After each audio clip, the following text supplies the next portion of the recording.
as Looks like the pace car lights are out, so hopefully we'll go green here. Maybe he find a cutout there. We will see how it goes.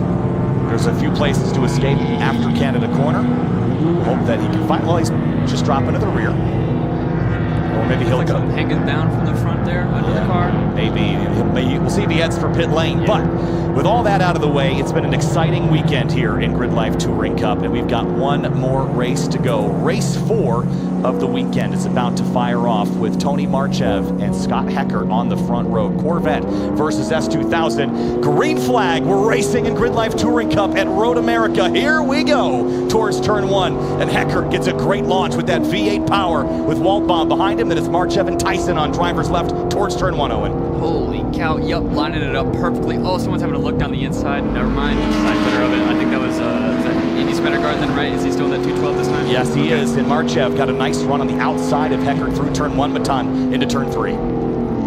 Looks like Scott might pull ahead here early. The Corvette has some good strength down the straightaway, but looks like Marchev's really running the outside of that corner. It's going to be a great race here, Kyle. Yeah, Marchev told me that Mid-Ohio, they cranked the power up. He was down on power to what he was allowed to run, so he turned it up a little bit. Had 4 top 5s at Mid-Ohio Sports Car Course. He feels so excited, so capable of winning a race, but he needs the circumstances to align, and he's got the lead. But here comes Heckert down the inside towards turn 5. Basinski defending from Houghton, but the battle for the lead's on Owen into 5. Heckert was strong on the brakes there into 5. Yeah, 100%. He was really trying to slice at the wheel, and he got through a little wide.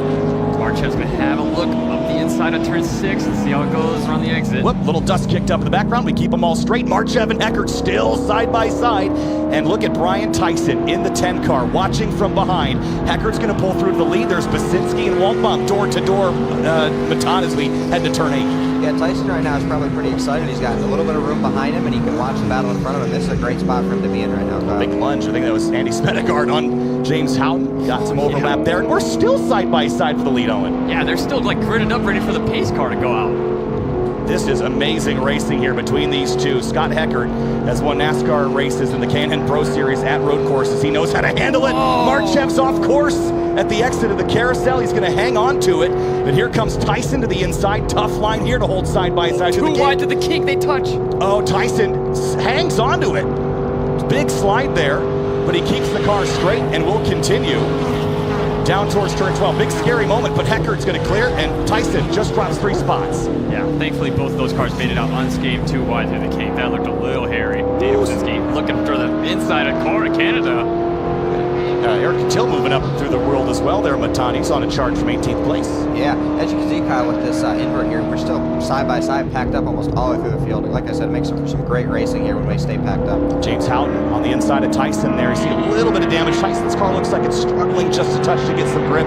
Spendergaard launches on exit, and he's got Aaron Lichty behind him. Maybe he'll get a shove from that Cayman, Owen, as we head up the front straight. Yeah, maybe, just maybe. But I don't know if there's any, like, you know, Matan would be better suited at this, answering this question with a bump trap. Are you more scared when you don't have an engine in the front of your car to push your car? You know, would you rather a big hulking V8 in the front to be able to push a car? I think Lichty likes his front bumper a little bit. I don't think he's prone to bump drafting here at this track. Basinski defending from Houghton through turn 1. James in that Bullet TSX, they call it. It's designed for straight line speed. It's perfect for this racetrack as he tries to move forward into 4th place, but Basinski holding strong there. Down into turn 3, takes a look at him. Swipe or no swiping, stays 5th for now.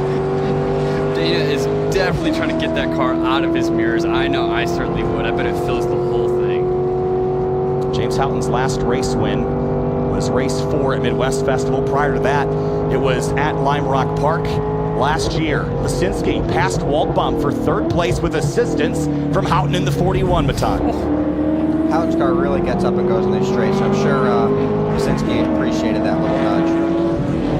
And here comes Houghton, 3 wide up to turn 6. This is going to be a squeeze. Walbaum has to back out. Magnuson takes advantage, Owen into 6, and they're side by side for what's 3rd place now. Yeah, Eric Magnuson, honestly, if you want to take a look at him, he's like just following James Houghton, following his line, following the moves that he's making, and making some of the same passes that he is.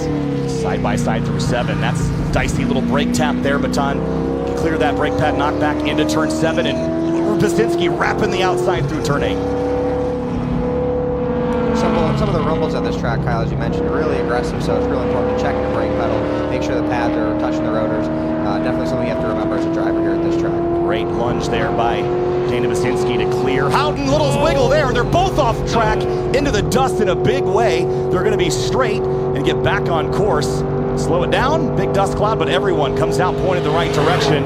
Out and slow here into the kink, though. Everyone's got to back it down here, and it seems like they've done just that. Yeah, that was really rough looking like, but they all made it out fine. I think that was a textbook actually a textbook racing incident. Dana just started washing a little wide and needed, obviously, James was too wide with him and they went wider. Yeah, it was maybe a little bit of eyes up, maybe not far up the road, but a little bit of a jam up into Canada Corner. But Scott Heckert leads the way. Tony Marchev, baton. We'll see if he can catch, but now that's going to clear up Lichty to take P3.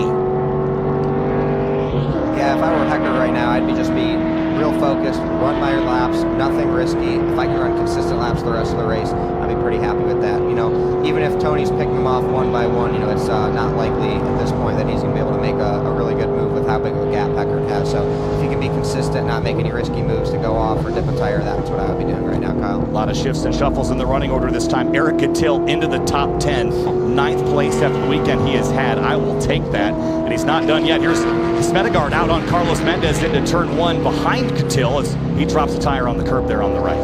Yeah, Dana Pazinski's windshield is very, very dirty. I wonder if he's going to be trying to maybe hit the wipers or anything. Hopefully, being a little sad that he got rid of his windshield washer fluid reservoir. Do you guys carry windshield washer fluid? I don't in my car, Kyle. Oh, okay. All right. We'll see if Pazinski cleared his out after running the Club TR for so long. And I would just run the fluid and just start spraying people behind me.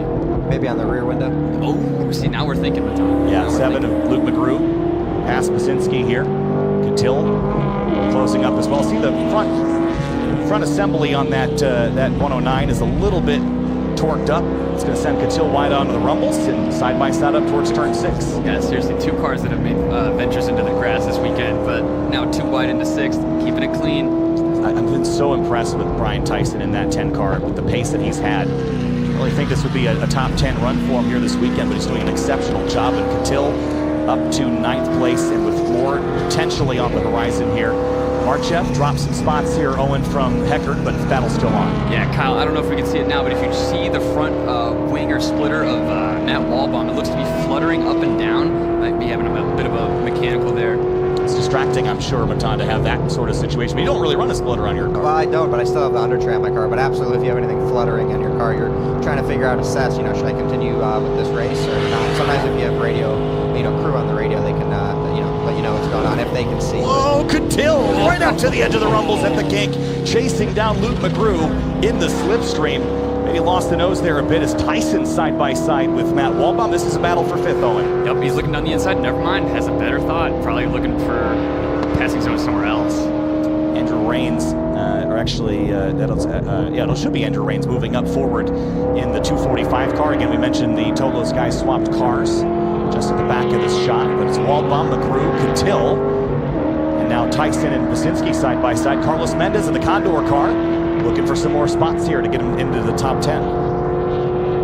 White flag, last lap around here, guys. Yeah, Heckert's been running a real consistent race here. It's been looking great all race. Aaron Lichty just pipped the fastest lap of the race. Wow. Might be too little too late. Look at all the shifting and shuffling in the order now. I think the 41 is maybe pit back in. I didn't see him roll down pit lane, but I don't see him in this string of cars. We head down into turn 1. Mendez on the attack on Pazinski. That's now for 8th place. Magnuson's definitely hungry for Lichty. I know they're real close in weekend points here, so maybe, looks like they pulled a little bit of a gap there, but Magnuson's definitely on a hunt. In turn 3 now, there's Tyson, and is that the 83 that he was alongside, as Cattell's already cleared him and worked up the road. And down the backstretch for the final time, the Moraine sweep into turn 5 at Road America. Here's second battle, Marchev and Lichty, S2000 versus Cayman. Marchev clings to it, but Lichty's putting the pressure on Matan. This could make it interesting if they go side by side for a couple of corners. Magnuson's not far behind. He could definitely capitalize on this. Yeah, Magnuson would love to steal another podium here. Oh, absolutely. S2000, Porsche, BMW, Owen, last lap battle for second place. Heckert is looking forward to his first win in GLTC. If he can just finish these last 6 or 7 corners, he's got a 3.5 second gap. Yeah, totally. And you know, if you look at these cars, they're the baby brothers of the other manufacturer cars. You know, the S2000 to the NSX, the Cayman to the 911. So they're really trying to prove for their manufacturer that they can still make wins. Mendez and Pazinski, little wiggle there, and through comes Andy Smedegard pushing Andrew Rains on through.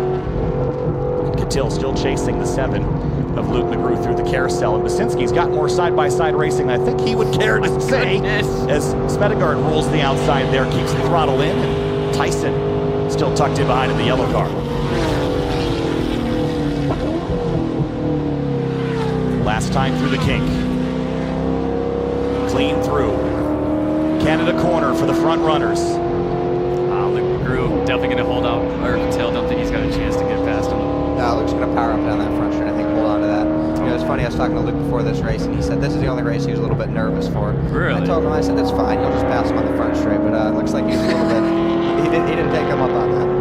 Scott Heckert up the front straightaway. He's won in NASCAR. Today, he's going to win in Grid Life. Summer Apex, race 4 for Grid Life Touring Cup goes to Scott Heckert in the number 72 Corvette. Then it's Marchev in second, Aaron Lichty third, Eric Magnuson in fourth, Luke McGrew fifth, and Eric Cattell, after a nightmare start to the weekend, comes home in race 4 in sixth. He'll pick up 14 points from that one. Waldbaum Mendez. The 245 is going to be Andrew Rains, and Andy Smedegaard come home in the top 10 as the rest of the field streams across the stripe and finishes out the 4th race.